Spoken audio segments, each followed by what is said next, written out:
Let me ask you a question. Do you find the younger archaeologists, the students that are starting off, to at least have more of an open mind to your work, or they might engage with that work? Or is that institution in this camp that we can only exist and continue to get funded, which might be an issue as well if they completely don't engage with the work? It's complicated. I have come into contact with quite a number of younger archaeologists working on digs at various sites that I visited, and I've had some very freewheeling, open, off-the-record conversations with those individuals, and many of them have read my work, and many of them say that they're interested, that they're interested in the idea of a forgotten episode in the human story during the Ice Age.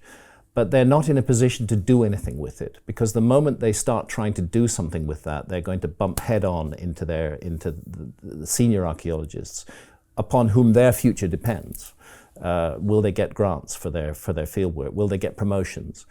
All of that will be stripped away if they start even looking into the claims that I'm making of a forgotten episode in human history. So institutionally, it's very difficult for young archaeologists, even though they may disagree with the system. It's very difficult for them, if they want to pursue a successful career in archaeology, it's very difficult for them to turn against the paradigm, to turn against the mainstream narrative. And there's so many examples of this where archaeologists have had the guts to actually say, I think we've got things wrong and we need to look again. And the classic example, so recent, is the claim of archaeology that a culture that they know as the Clovis culture were the first inhabitants of the Americas.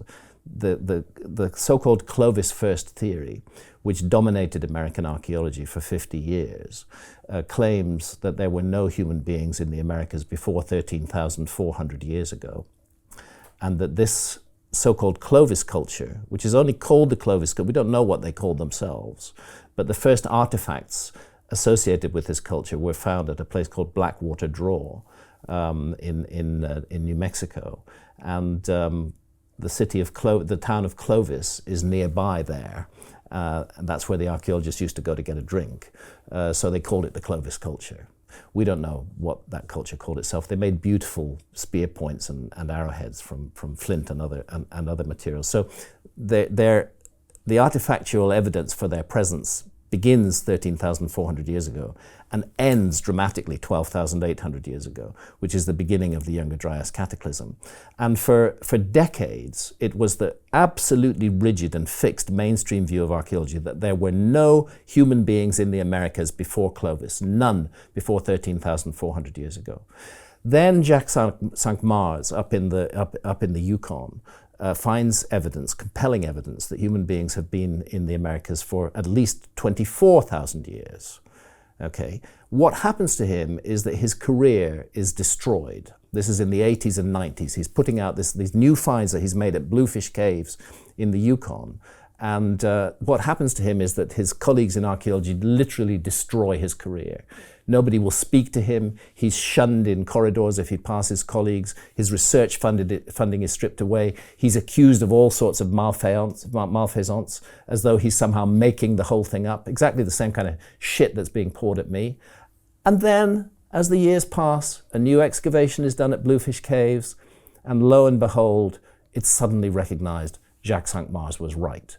Too late to save him from the humiliation and the destruction that he went through. So there's a lesson for every archaeologist in what happened to Jacques Cinq-Mars. If you go against the mainstream, you are going to pay a very heavy price for it.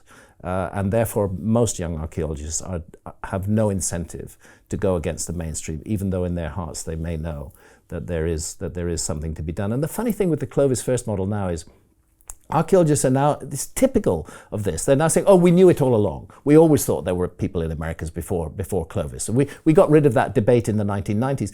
Rubbish. There are still stories being published today saying Clovis first model finally debunked. Stories published in 2022. You know, this is it's like a zombie that keeps on popping up again. It still has its advocates. And to claim that archaeology got rid of that in the 1990s is ridiculous. It remained a strong thesis in archaeology right through into 2010, even 2015.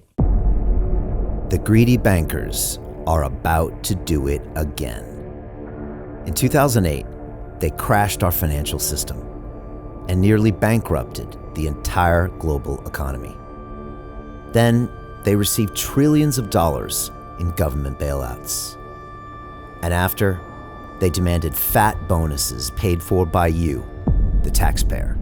It turns out the banks haven't just been screwing the American taxpayers, they're also screwing over their investors. Turns out the banking industry is the worst place you could put your money, despite enormous taxpayer bailouts.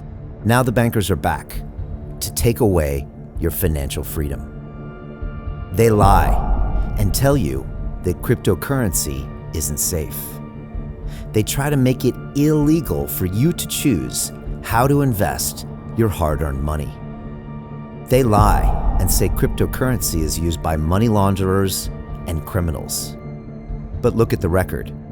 It's the banks themselves that launder hundreds of billions of dollars every year to the biggest criminal operations in the world.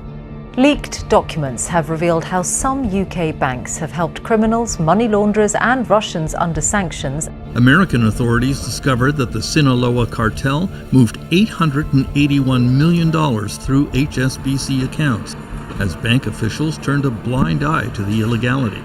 The bankers lie and say cryptocurrency is not a real investment. Meanwhile, the smartest CEOs in the world are buying billions and billions of it. The truth is that banks lie about cryptocurrency because it makes them scared. The banks take $9 trillion per year of your hard-earned money, and they are worried that they will finally be exposed. They're scared because crypto means they can no longer control your money, which means they can no longer control you. They are scared because you might actually understand your money and intelligently decide what to do with it. Now is the time for us to come together, fight back, and take control. It's time to educate ourselves, our families, and our communities. Because financial education means financial freedom.